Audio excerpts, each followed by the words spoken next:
They didn't whisper it, they said it out loud, in front of 30 executives and a live video feed. Get him off the leather chair. Let's not confuse privilege with charity. A black intern, dressed sharper than most of the board, was forced to trade his seat for a folding chair by the wall, because image matters and optics can't afford pity. No one looked surprised. No one looked at him. That was how they kept power intact, not with fists, but with humiliation polished into protocol. This wasn't a mistake. It was a performance. But what they didn't know, what they couldn't imagine, was that the quietest person in the room had been watching longer than they'd been ruling.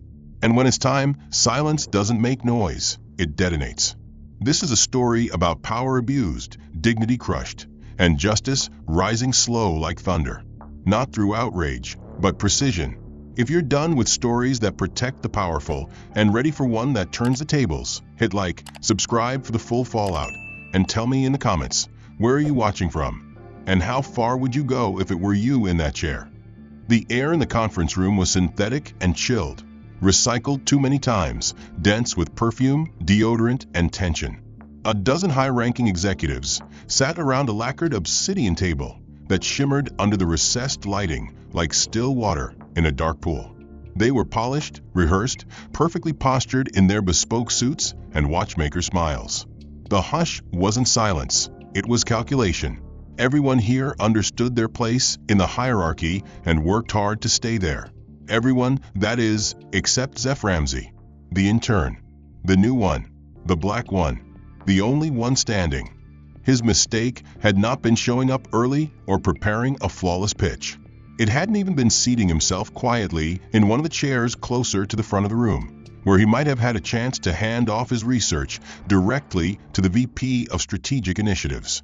No, Zeph's real mistake had been assuming he could belong. From his spot at the table, Dorian Keats stared at him like one might stare at a fly that had landed on a wine glass, annoyed, but not surprised.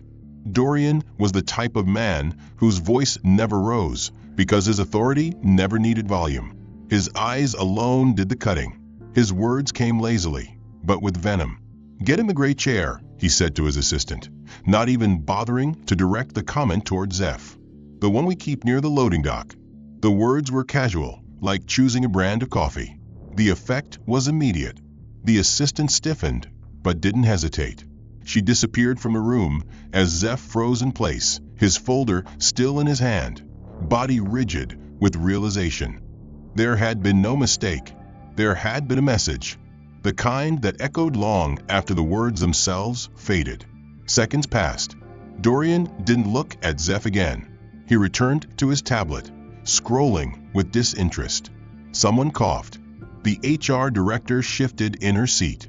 The director of marketing opened a water bottle very slowly. When the assistant returned, dragging the scuffed, stackable chair across the marble floor, the noise was deafening in the silence. The screech of plastic against stone. She placed it to the side, behind the arc of real chairs, not quite at the table.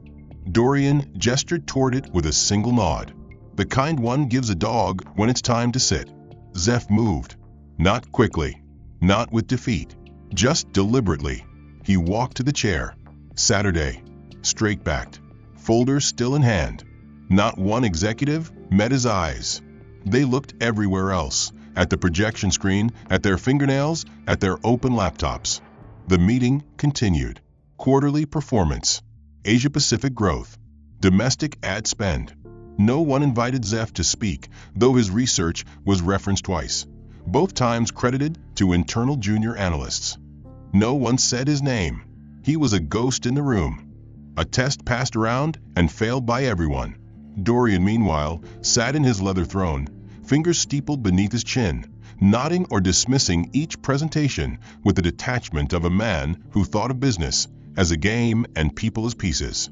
When it came time to introduce the partnership opportunity with the Tokyo firm, Dorian didn't even glance at Zeph's folder. He simply motioned for his senior advisor to present. The advisor stood, walked to the front, and clicked through a pitch deck built entirely from Zeph's work, his language, his charts, his projections. They had changed the formatting slightly, reworded a few things, but Zeph recognized every slide. He stared straight ahead, No one else did. They were too focused on Dorian's reactions to the numbers. When the pitch ended and the room buzzed with polite applause, Dorian smiled faintly. Finally, he said, something competent. No one laughed, but a few smirked. The meeting wrapped. People stood and gathered phones and notepads. Zeph remained seated. Dorian walked by on his way out, paused briefly near Zeph, and dropped a single sentence with the precision of a scalpel. Keep observing, he said. You might learn something useful. Maybe how to dress for your pay grade. Then he walked out. Zeph sat still, the fluorescent lights humming softly above him. Slowly, methodically, he gathered his things, tucked the folder back into his leather case, and rose. He didn't head to the elevator right away. Instead, he went to the kitchenette and poured himself a glass of water. His hands didn't shake. His heart didn't race. He was past that. He had learned long ago to compartmentalize. Racism here didn't look like slurs or threats.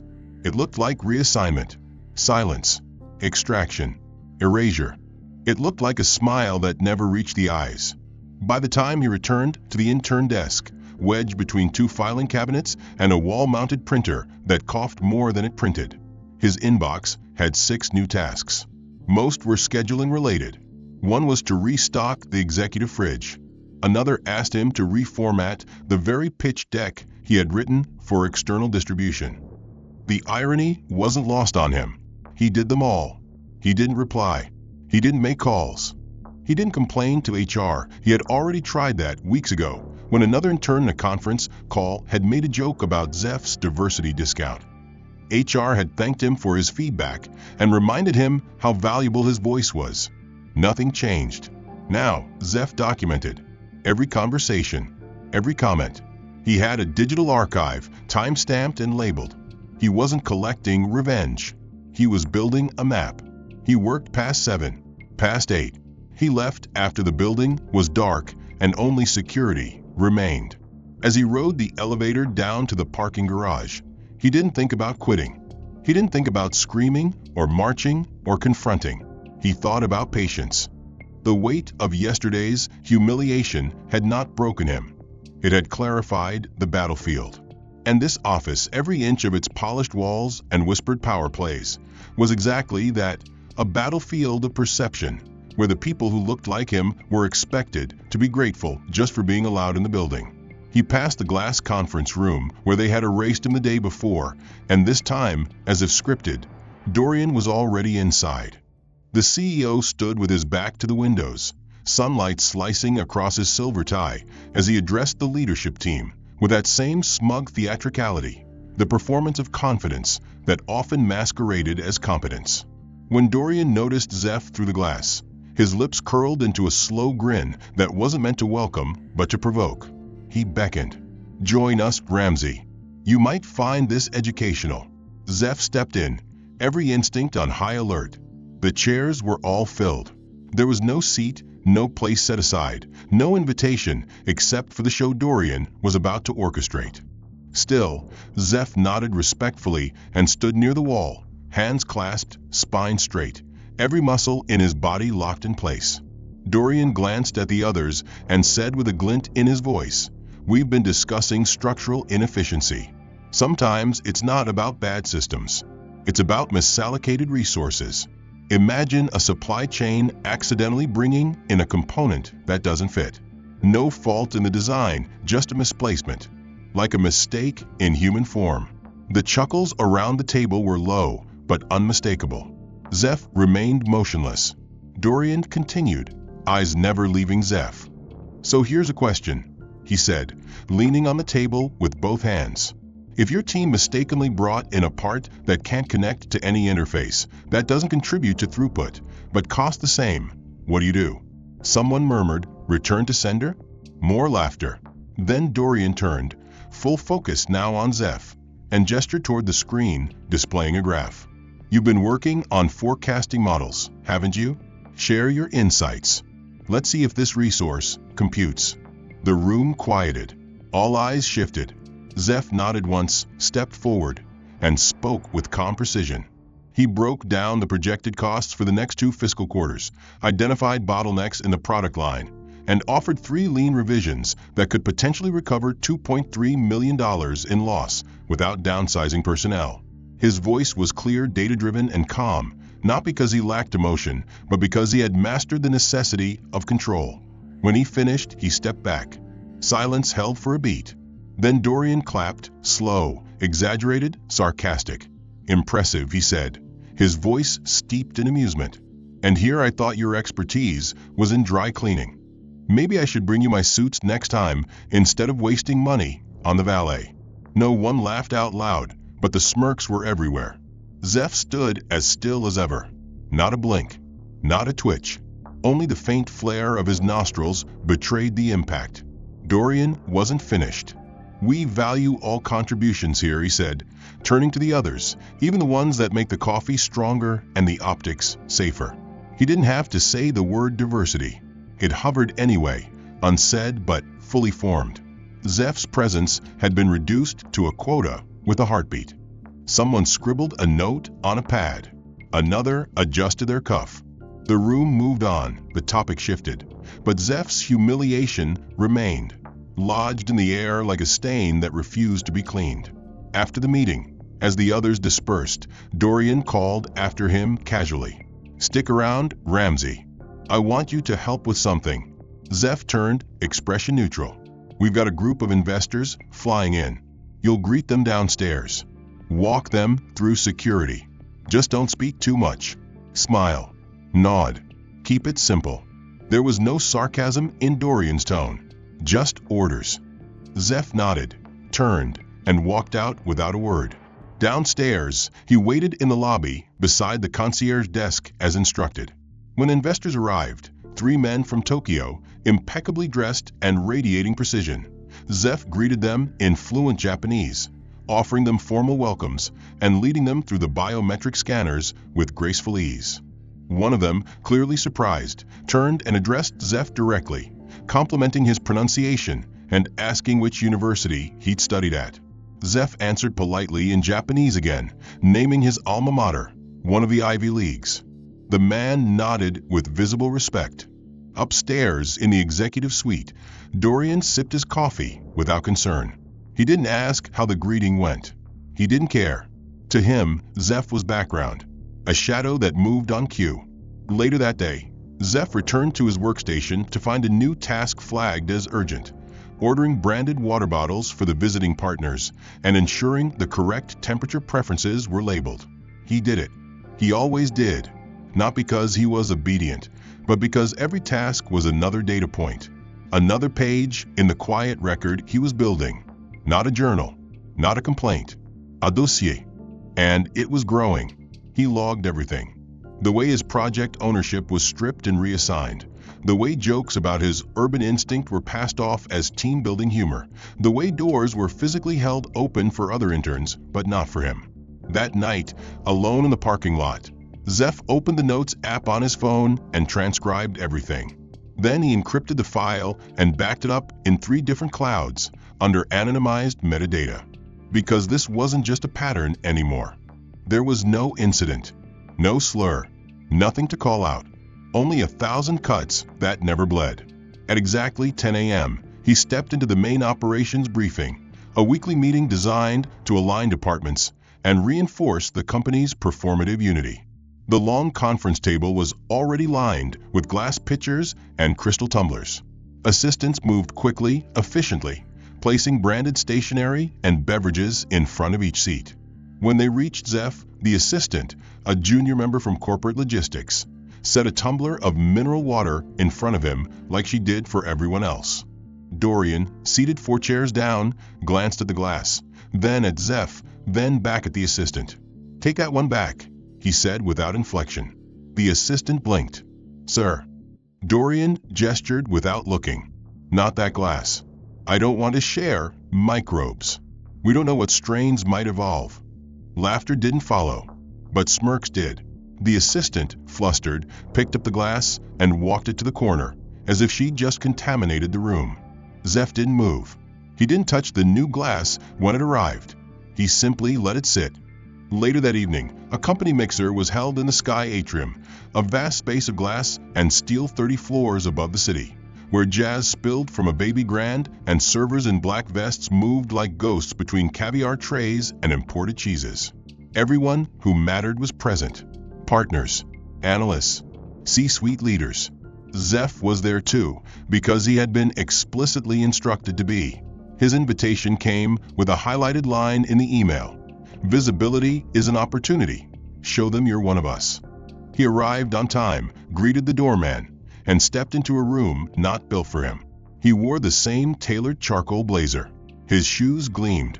His posture was exact.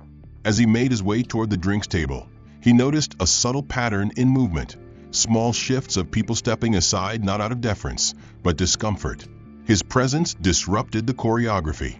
No one said anything directly. That wasn't how it worked. Not here. The servers handed him a glass of Cabernet without looking him in the eye. He turned to find a place to stand, but the clusters of executives formed closed circles with their backs, just slightly too turned. He saw the VP of brand whisper something to a director, who then laughed and made a casual arc around the floor to avoid where Wacth was standing. Minutes later, an HR manager appeared, all smiles and PR polish. She pointed him toward a table in the far corner. "There's some extra space over here," she said, her voice syrupy. The table was small, unlit, placed beside the emergency exit. The hum of conversation barely reached it. Wacth smiled and nodded. "Thanks." He walked over, placed his glass on the table, and sat. The wall beside him vibrated faintly with the wind outside, muffled only by layers of steel and silence. A moment later, Dorian walked by with a trio of investors. He saw Wacth, stopped, smiled, and said, "Look at that. Just like old times, huh? Wind in your face. Feels more authentic than Merlot, I imagine." The men chuckled. Dorian moved on. Wacth said nothing. He sipped the wine. It was excellent. Better than anything he'd tasted in years. He noted the flavor, the vintage, the subtle oak finish. He filed it away, not for enjoyment, but for detail. That night, when he returned to his apartment, he didn't write a complaint. He wrote a summary. Internal mixer held at 38F Atrium. 7 p.m., 9:15 p.m. Seated at table 12 unmarked, adjacent to exit. No name card. Direction provided by HR Manager Shelley. Observed, informal isolation. Witnesses, 7. Remarks made by CEO, 1, in front of guests. Tone, derisive, ethnically coded. No direct language violation. Psychological implication. Othering, animalistic framing, geographic displacement. Wacth saved the file in a folder named Observed Behavior/3. His encryption protocols were military grade. He had used the same methods years ago in an academic fellowship focused on data security. Now they protected something even more volatile than code: truth. The following week, in a client onboarding session, he delivered a logistics briefing that shaved projected onboarding lag by 18%. His manager congratulated the team, but when Dorian joined midway, he interrupted to ask if anyone had sanitized the conference table after last week's intern health scare. No one responded, because it wasn't meant to be responded to. It was meant to be inhaled, absorbed, like smog. After the meeting, someone had left a sticky note on his keyboard. It said, "Next time bring Lysol." The handwriting wasn't familiar. Wacth peeled it off, folded it, filed it, and kept working. The system hadn't changed. But he had. He was starting to sense the edges of something much larger than bias. The senior staff skimmed it over espresso. Junior analysts texted each other nervously. But Wacth already understood what was coming. Not because he'd been told directly, he never was, but because the tone of Dorian's games had changed. It was no longer smirks and side comments. It had become colder, more surgical, more procedural. During the previous week's performance review, Wacth had been the only employee in his cohort to exceed quarterly projections in both efficiency and solution implementation. His projects had saved the department 6 figures in real-time process corrections, and yet his final evaluation summary read only satisfactory, continues to develop. That same afternoon, his access to several internal dashboards was revoked without explanation. No email, no meeting, No justification. He only noticed because he could no longer pull the compliance logs he'd built. When he raised it to IT, they told him it was part of a permissions audit. No one else on his team had been audited. The next day, HR requested a 15-minute check-in. Not the head of HR, just a regional liaison, someone whose voice cracked slightly at the start of the call and who avoided eye contact throughout.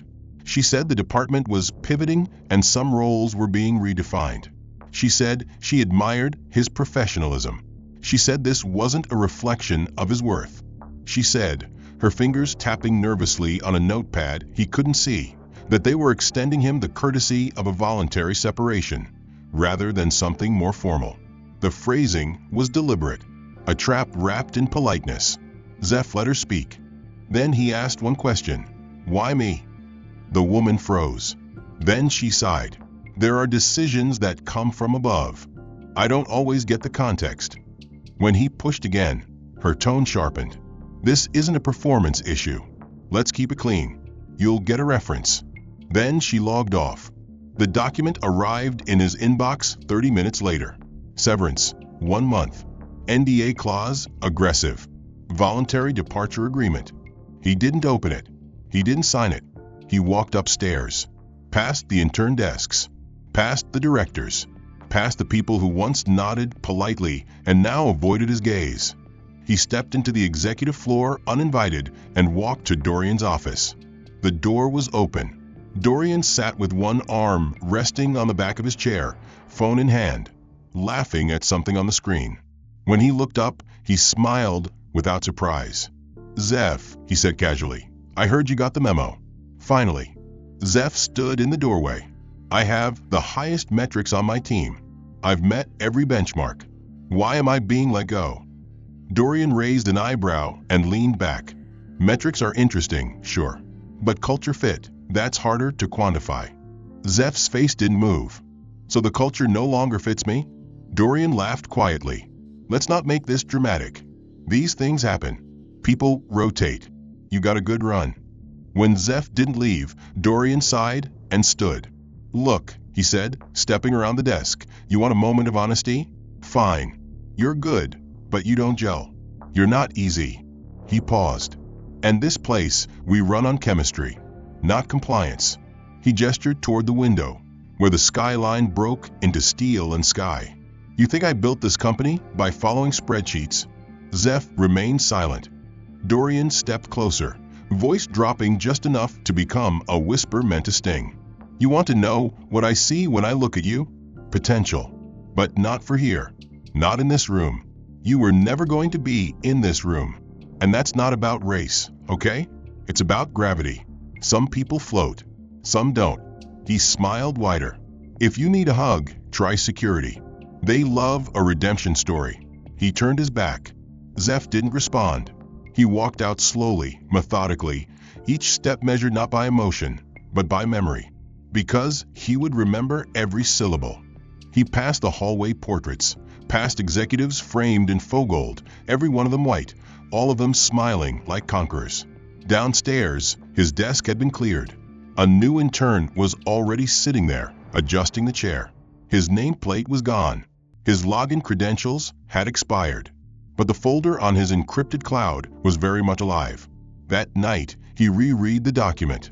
Then, he opened a different file. It contained timestamps, email threads, comments captured from internal chats, transcripts of meetings, snippets of recorded audio from public briefings. None of it obtained illegally.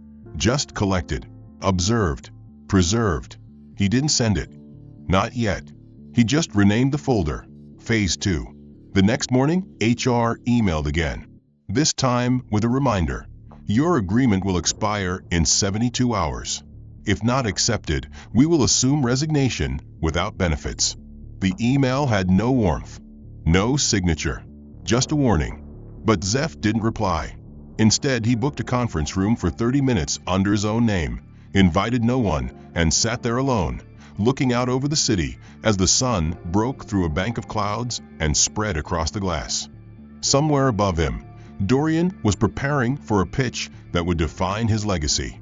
Still dressed in full suit and tie, still operated from the corner table of the visitor's lounge, the only place left where his ID badge still opened a door. He received no formal tasks, no new projects, not even a courtesy email, yet he remained silent and unmovable. On the fourth day, a notification buzzed on his watch. Calendar update, Strategic Leadership Vision Summit. Attendance mandatory for all department members. The invite was sent by Dorian Keats himself. Zeph read it once, then again, and he smiled. Not because he felt included, but because Dorian's stage was often the perfect place to witness his worst instincts.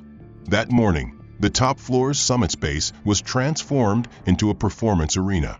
The city skyline stretched behind the speakers like a backdrop for ambition.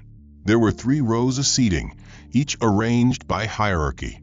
Executives sat closest to the stage, directors behind them, staffers in the back, and a 4th section marked overflow where Zeph's name tag waited, small, handwritten, and misspelled. He picked it up, didn't comment, sat down. 1 hour into the summit, Dorian stepped on stage in a tailored navy suit with a lavender pocket square and a lapel mic gleaming against his collar. He didn't open with numbers. He opened with theater. Today isn't about legacy, he began. It's about evolution. The screen behind him lit up with moving graphics of staircases ascending into clouds. He strutted across the stage with the flair of a man convinced of his genius.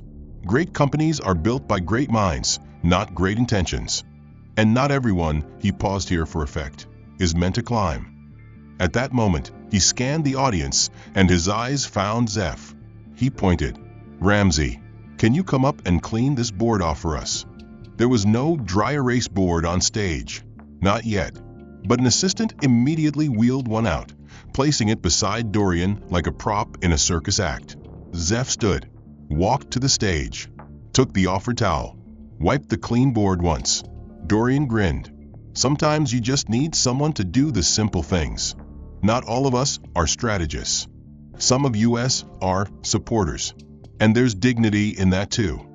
The audience shifted uncomfortably. Some smiled weakly. Others looked away. Zeph didn't respond. He stepped down, returned to his seat. Dorian moved to the center again. Now that we're refreshed, he said, let's talk about vision. 45 minutes of graphs and slogans followed. At the end, a Q&A. A woman from marketing asked a question about scaling teams in emerging regions. Dorian waved his hand. Let's hear from Intern on that, he said. Ramsey still with us? Zeph stood, walked slowly to the center aisle, took the spare mic handed to him by an assistant. He spoke calmly, with full clarity. He cited 3 recent international expansions, referenced regional market behavior, and proposed a 3-phase strategy with localized rollouts. The room leaned in. For the first time all day, the audience wasn't watching Dorian. Dorian noticed. He interrupted, walked toward Zeph mid-sentence, and stepped directly in front of him. Let me reframe that, he said. Because what we don't want, he turned to the audience, is to confuse ambition with qualification. He smiled. Sometimes, a voice can sound confident, but volume isn't validation. He held up a finger. I'm reminded of a poem. He cleared his throat. A creature once clawed from the mud did rise, thought dreams made wings, and reached for skies. But clouds are cruel, and truth is steep, and some are born only to sweep. He turned, bowed slightly. Credit unknown. Laughter, muted but real, rippled through the front rows. Zeph stood still, mic lowered, eyes fixed on Dorian. The man had recited a metaphor, likening him to an animal who mistook elevation for belonging. Dorian gestured for applause. Let's thank our brave intern, he said, clapping twice. Zeph returned to his seat. He didn't speak again, but he didn't leave either. The summit ended at 4:15 p.m. At 4:18 p.m., Dorian exited the building surrounded by 4 foreign investors, laughing. At 4:25 p.m., Zeph sat alone in the empty atrium. He opened his laptop, uploaded an audio file, labeled it summit_segment_poem, attached it to an internal case log. Document number 47. Category: racialized language, public degradation. Description: Analogical dehumanization, veiled through poetic metaphor. Status, unreported. Relevance, high. 1 floor above him, a partner whispered to another by the elevator. "He's still here. He's documenting everything," the other replied. "And he's not even hiding it. Think he's building a case?" "He's not building a case," the first said. "He is the case." That night, no one reached out to Zeph. No one apologized. No one acknowledged the moment. And that was the most predictable part. Where Zeph had been used as a theatrical prop for Dorian's vanity, something shifted deeper within the corporate ecosystem. A silent signal sent from the top down that this man, this intern, this inconvenience, was now fair game for ridicule disguised as culture management. The first clue came as a vague calendar invitation titled Behavioral Alignment Sync. The invite included Zeph, 2 HR specialists, and a facilitator from an external consultancy group known for executive psychology profiling. It was signed off by Dorian. No agenda, no context. Just a meeting in conference room Delta, glass walls and all, for anyone passing to witness. Zeph arrived early, as always, expression unreadable, posture perfect. Inside, the facilitators greeted him with strained professionalism. One smiled too hard, the other never looked up from his clipboard. At 10:03 a.m., the session began. The lead specialist began by referencing a vague concern about nonverbal communication consistency. She spoke in abstract terms: misalignment, interpretive behavior, pattern disruption. Then she asked Zeph to sit in front of a camera so his gestures could be observed and benchmarked against leadership profiles. The entire process resembled a psychological interrogation cloaked in corporate language. Zeph remained composed, answering questions, maintaining eye contact, adjusting nothing. The woman flipped a page. "We've noticed that during executive discussions, you rarely nod in agreement. Is this due to defiance, distraction, or cultural variance?" Zeph blinked. "Is silence considered dissent here?" The second specialist marked something on a chart. "It could be." Then came the footage. A grainy compilation of internal meeting recordings where Zeph had not smiled, had leaned back, had used minimal hand gestures. The commentary was clinical. There's stiffness in his posture. Interpretation could lean toward suppressed aggression. Downward gaze after direct address, possible avoidance behavior. Unusual blink rate. At the end, the facilitator summarized, "Your behavioral indicators don't reflect trust-building signals typical of high-functioning teams." Zeph leaned forward slightly. Trust-building or submission? The facilitators said nothing. The HR lead thanked him for attending and said the feedback would be relayed to executive leadership for evaluation. Later that day, Dorian stood in front of the product development team, arms crossed, watching as a new cross-functional task force was formed for Project Harkness, the company's biggest innovation cycle in 2 years. Zeph's name was on the initial list. It had been there for 3 weeks. It was suddenly removed. No reason was given. When a department head asked why, Dorian smiled and answered in front of the entire group, "Harkness requires rhythm." And let's be honest, Ramsey's rhythm isn't corporate. He's more tribal. Put him near a drum circle, maybe. The room fell into that same calculated silence. Some turned away. Some let their eyes drop to their notes. One chuckled softly. Zeph said nothing. He was standing 6 feet away, sorting cables near the projection cart, because his task for that morning had been changed from strategy prep to tech support logistics. Dorian walked past him, didn't acknowledge him. A few hours later, Zeph received an email from IT informing him that his internal Slack privileges had been limited due to bandwidth optimization. He could no longer access department-wide channels, only direct messages. His voice was being erased in layers. That evening, a new memo circulated company-wide announcing the rollout of the Corporate Harmony Initiative, a vague behavioral refinement program emphasizing emotional resonance and tone responsibility. Unofficially, people were calling it the Ramsey Rule. Zeph found that out when he overheard 2 junior staff in the elevator. One said, "Better nod and smile or you'll trigger a Ramsey review." The other laughed. "Yeah, no more flat eyes, or they'll call you a threat." Zeph stepped off 2 floors early. Not because he was angry, but because he needed the quiet. That night, he updated his files. Entry number 66. Title: Physiological Framing as Behavioral Strategy. Evidence: Video Analysis Session, HR Alignment Memo, Slack Restrictions. Observed Consequences: Narrative Reframing of Personality as Dysfunction. Strategic Intent: Persona Deconstruction. He encrypted the file and added it to the case log, not just for retaliation, for truth. Because now they weren't just trying to exclude him, they were trying to rewrite him. The next morning, Dorian strolled through the design studio, glanced at a mock-up, and said to no one in particular, "Some people just don't know how to blend." He paused near Zeph's desk. "You ever wonder why some animals can't be domesticated?" Then he walked away. The worst part wasn't the comment. It was the ease of it, the normalcy. The culture had adapted around Dorian like scaffolding, bending to hold his weight.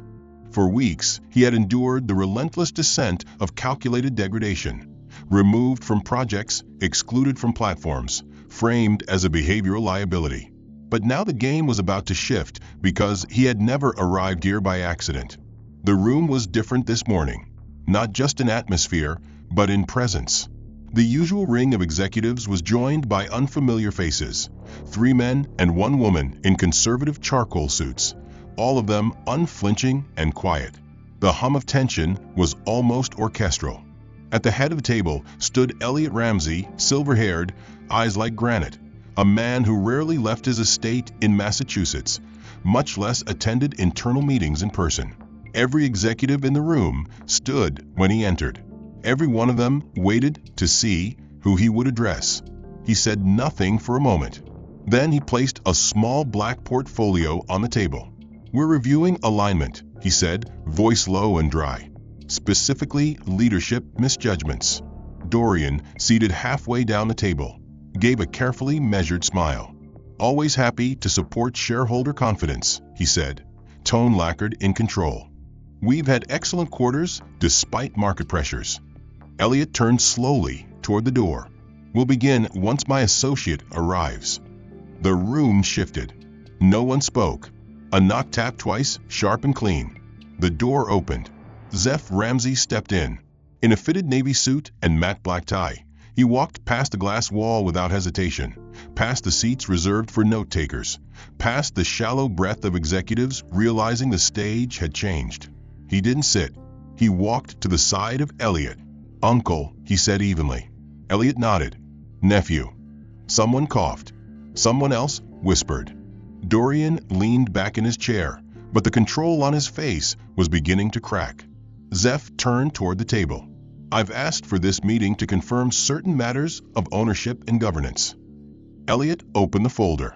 Inside were 3 documents: a declaration of voting proxy dated 3 years prior, a silent authorization from the estate of Gregory Olin, the late co-founder, and a joint operating trust allocating 22% ownership stake in the company to the Ramsey Family Trust. Dorian blinked. "This is irregular," he said. "We need to involve legal." Elliot didn't look at him. "Legal approved it. You just never read the fine print. The Ramsey Trust was established prior to Series B. It predates the restructure you led." He paused. "And Zeph has power of proxy for the voting clause you buried on page 47 of the original acquisition charter." Zeph placed a second document on the table. "I've registered objection to the acquisition proposal set for next quarter." Dorian's jaw flexed. "You don't have grounds to block, actually," Elliot interrupted. "He does. Under the special veto clause granted to legacy stakeholders holding a 20% or greater share, with full proxy authority, he may suspend any board-level corporate transition pending ethics review." The room froze. "And ethics," Elliot said, "have come under question." Zeph then pulled a sleek drive from his jacket and placed it on the table. "I have compiled documentation over the last 90 days, he said. 74 indexed entries, including transcript remarks, video logs, behavior reports, and protocol breaches. He tapped the drive once. "This is not for discussion today. This is a formal record. The rest will be submitted to the board review panel and external counsel." Dorian stood slowly. "You've been planning this," he said. Wacth didn't smile. "I've been recording reality. Planning implies imagination. What I did was observe." Elliot sat down. "This company was built on a vision," he said. "Not on contempt, not on cruelty masquerading as excellence. You forgot that, Dorian. And we let you for too long." Dorian glanced around the room. None of the executives met his eyes. One adjusted his watch. Another closed her laptop. Wacth remained standing.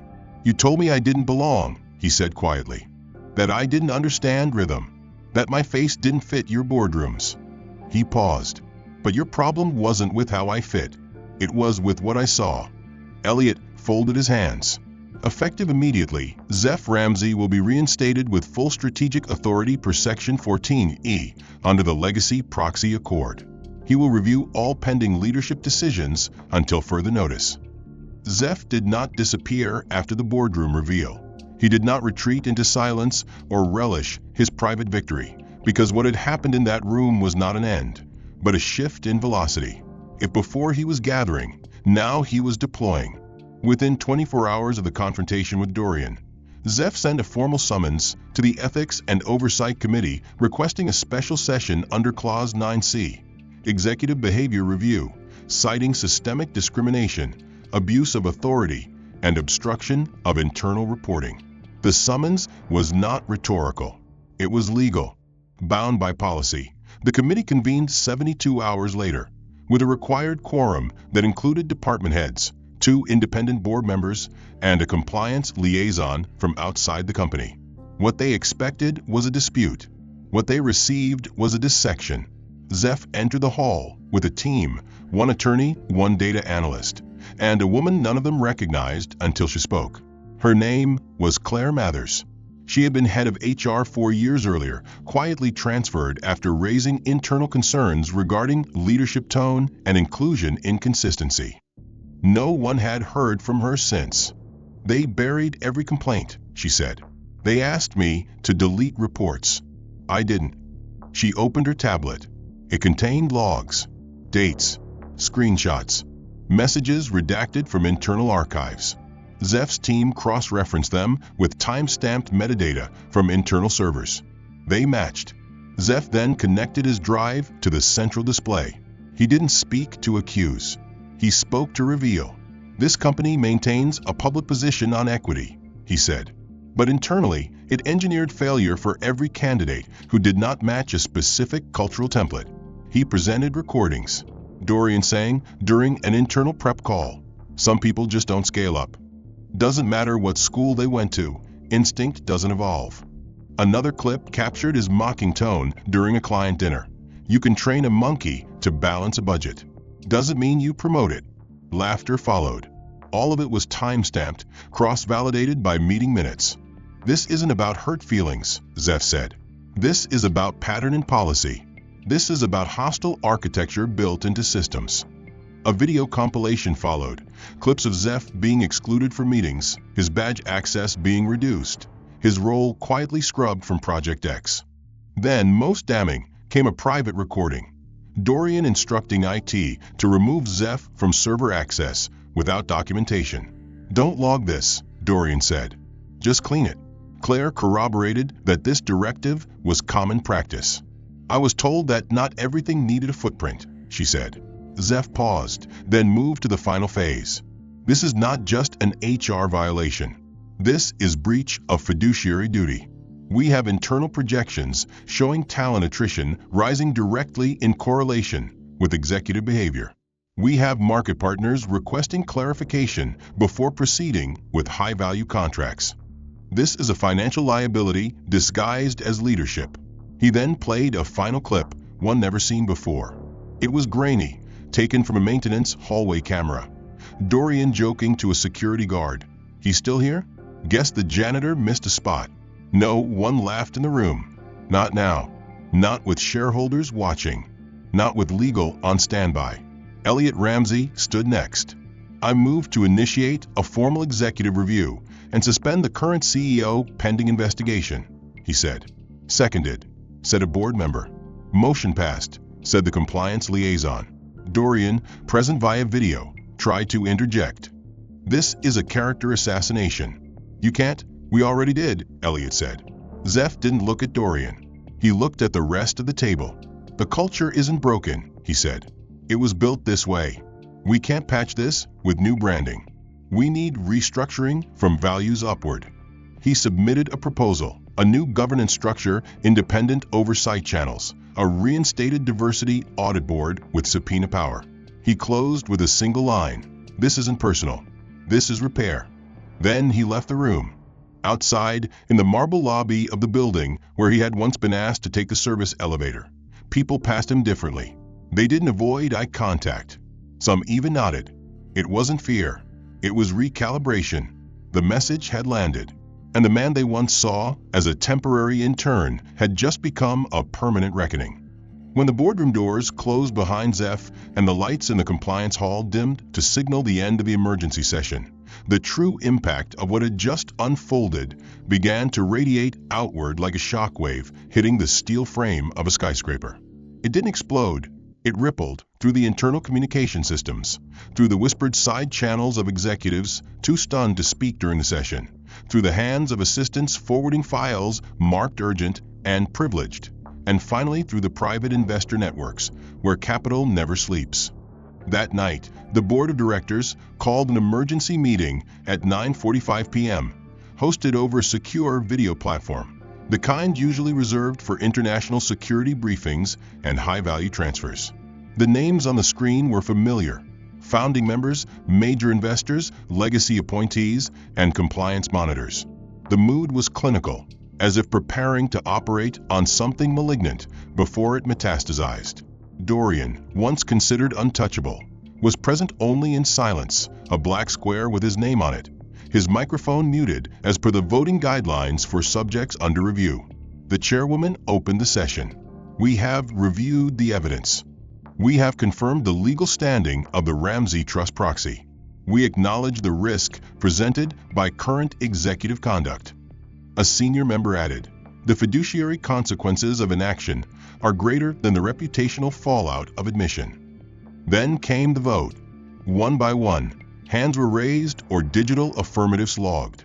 The resolution passed with overwhelming majority. Effective immediately, Dorian Keats was removed as Chief Executive Officer. No farewell, no statement, just deletion. At 11:03 p.m., a formal email was dispatched to all department heads. Subject: leadership transition. Body: as part of our commitment to uphold our values and shareholder integrity, the board has decided to make a change in executive leadership. We thank Mr. Keats for his service. We move forward together. But the markets do not wait for diplomacy. By the time trading opened in Tokyo, the story had broken through niche financial blogs, then surfaced in 3 major outlets. Whistleblower Intern exposes toxic culture at tech giant. CEO removed after racism probe. Zeph Ramsey and the fall of Dorian Keats. The share price dipped immediately, first by 3%, then 5%, then spiraling downward into a 13% loss by noon. By then, phones across investor relations lit up.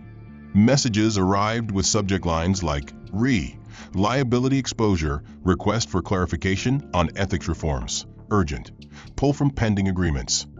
The most devastating blow came not from media, not from legal, but from across the ocean. The Japanese conglomerate that had planned to acquire Sterling Applied Technologies for $2.9 billion issued a public statement. In light of recent revelations and the company's historical failure to address leadership misconduct, we regretfully withdraw from all negotiations. We cannot align with institutions whose leadership fails to reflect the values we uphold.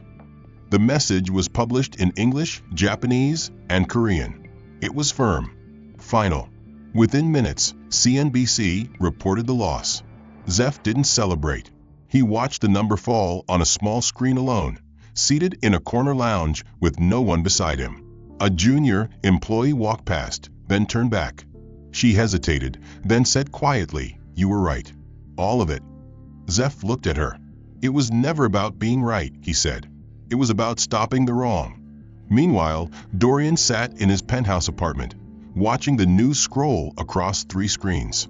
He had lost the title, the company, the acquisition, and within days, more than a third of his personal valuation had evaporated. He was contacted by a crisis PR firm offering services. He declined. He was contacted by 2 venture funds asking if he was still taking board offers. He ignored them. He was contacted by his lawyer, who told him the board had frozen his golden parachute pending resolution of the ethics breach. He threw the phone across the room. Alone in silence, he replayed Zeph's words, not the accusations. The final one, what I did was observe. It haunted him, not because it was malicious, but because it was true. He had been watched, not by mobs, not by media, by a young man sitting silently, writing everything down, with no platform, no authority, no permission. Just resolve. The following week, internal morale climbed slightly. Employees reported feeling safer.